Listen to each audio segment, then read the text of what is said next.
Hi, welcome to Juice Bar. Today we're gonna mix 3 Old Pal.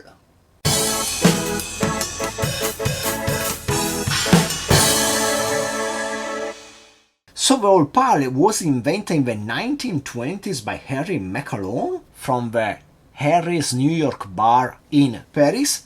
And this guy is the same guy that invented the Boulevardier. And this Old Pal cocktail is a slight variation on it. It substitutes bourbon for rye whiskey and red vermouth for dry vermouth. Let's get down to mixing it. After I remind you that I'm gonna mix the standard version and then I'm gonna mix 2 slight variations I found out recently on Bar Times website. So let's first mix the most standard Old Pal, and you have to wonder why I never tried this cocktail, because it looks exactly some kind of cocktail that I would really like. And we start with a 30 milliliters of dry vermouth. I'm using Carpano Dry as my usual. That must be more than 6 months I use this Carpano Dry instead of a Dolan, or even more, I don't know. Then we go on with 30 milliliters of Campari.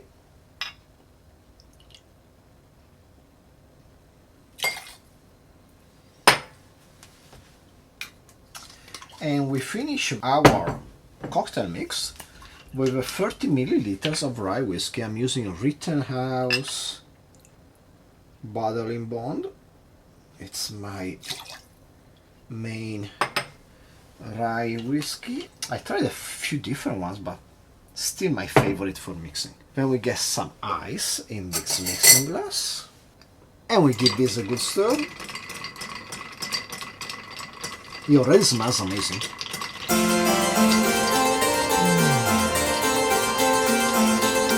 Just a tiny bit more, I would say.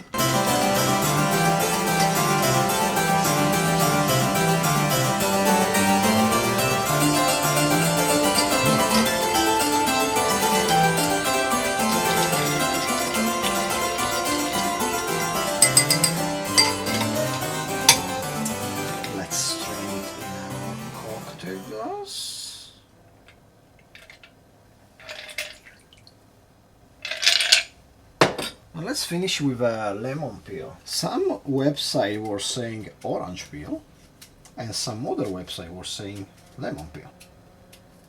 And I'm gonna go with lemon. Let's give it a squeeze. Ooh, nice.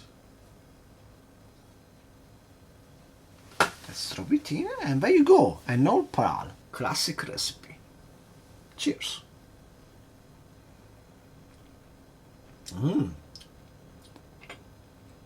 I like this. After the first sip, the bitterness of the Campari seems to be a bit overpowering, but slight after that, the character of the rye whiskey comes up. Well, let me have one more sip. Yeah, it's nice. It would be wrong doing with the bourbon. It really needs the rye. It doesn't allow the flavor to disappear in being just Campari. I'm going for a first sip. This is good. Really good. You have to wonder why I never tried this. But I have to stop now because we have 2 more variations to try. And I want to have a final tasting comparing all of them. So we put this one on the side.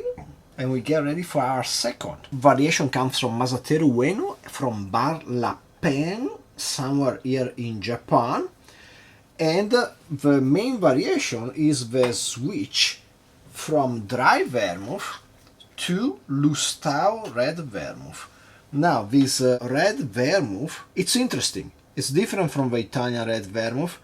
It has more of a spike of flavor really in the beginning, while the middle palate completely disappears. It's way less bitter than the Italian vermouth, and that's why I wanted to get this specifically to try out this variation on the Old Pal. The original recipe calls for 20 milliliters equal part cocktail, and I'm gonna do like that because I'm drinking a lot today, so it's a good chance to have a bit less alcohol. So I'm gonna do 20 of Lustau red vermouth. Lustau is from Jerez de la Frontera, and probably they are producers of sherry. Then we go on with 20 milliliters of Campari.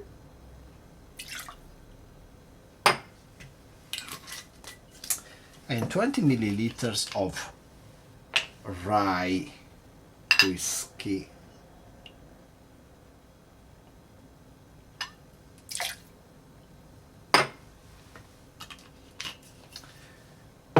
We get some ice in our mixing glass.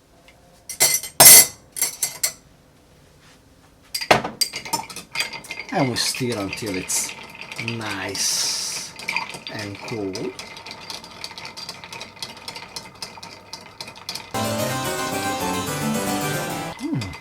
Different smell.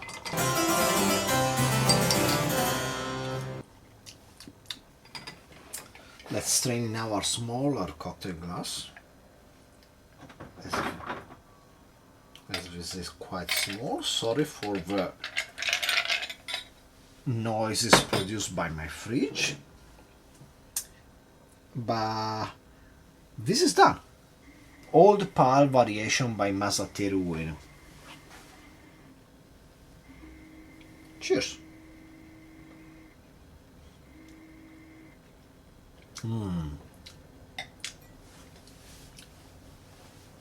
Not bad, but I kinda miss the character of the first one. I really think the dry vermouth was necessary in the building of this cocktail. The Lustau makes it a bit easier on the palate, but at the same time a little bit more qualunquista. It loses character, it loses personality. Let's go on to our third and last variation. This third variation is by Takemasa Kyonaka from Bar Force, always somewhere here in Japan. And this variation brings back the dry vermouth, but switches Campari for Aperol and brings in some Unicum and also changes a bit the amounts. Let's get down to it. So Unicum is a herbal liqueur made in Hungary, and we have it in our bars in Italy, and it's well known to be one of the harshest, but I actually tried it a few days ago, and I must say it has a really nice bouquet to it of flowers. Behind the bitterness there is a certain amount of alpine flowers, which is quite nice. So I'm really interested to see what this teaspoon is gonna do to this cocktail. Then we're gonna go on with 15 milliliters of Aperol.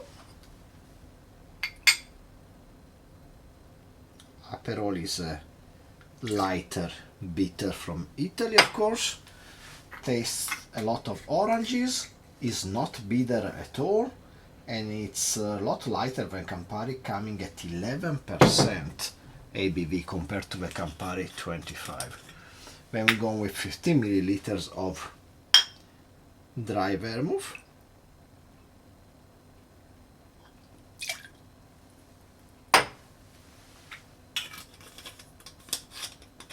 And we finish with 40 milliliters of rye. So we lose a bit of alcohol in the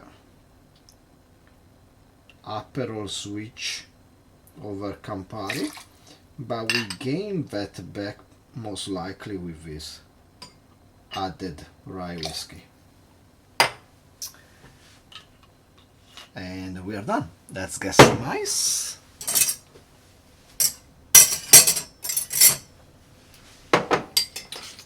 Let's give this a good stir.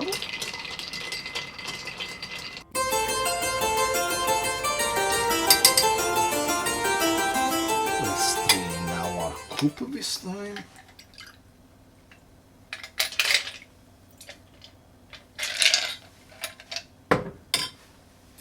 And let's bring back all of our cocktails. So an Old Par by Takemasa Kyonaka. Cheers. The smell is really fragrant. Okay, I really appreciate the really long aftertaste. And at the really end, you can taste a bit of unicorn. It's quite interesting. By the midsection, you kinda lose the spiciness of the Campari, in my opinion. Let's go back and try all of them, and then I'm gonna give you my final verdict. Original recipe, Masateru Ueno version, and Takemasa Kyonaka version. My favorite remains the original. He has more character. It's something like you say, like, okay, this is all Pal.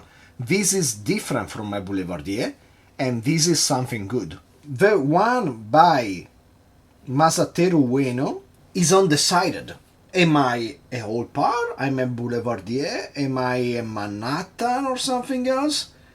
It doesn't have quite the same focus, and I think it's kind of bad. It's not bad, but it doesn't have the character it needs to stand out as a variation to be acknowledged. The third variation from Takemasa Kyonaka, it has more character, and it's a bit more weird. But to me, the interesting part that's brought in by the unicum kinda loses to the lack of Campari and spiciness that the Campari bring to the original recipe.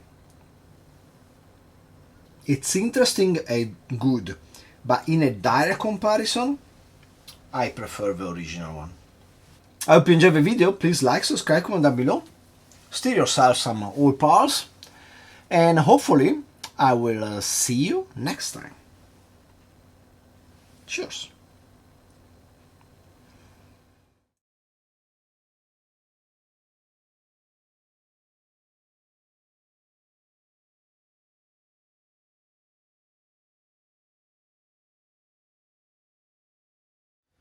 Actually, after hanging with it a bit longer, the third variation by Takemasa Kyonaka is actually growing on me.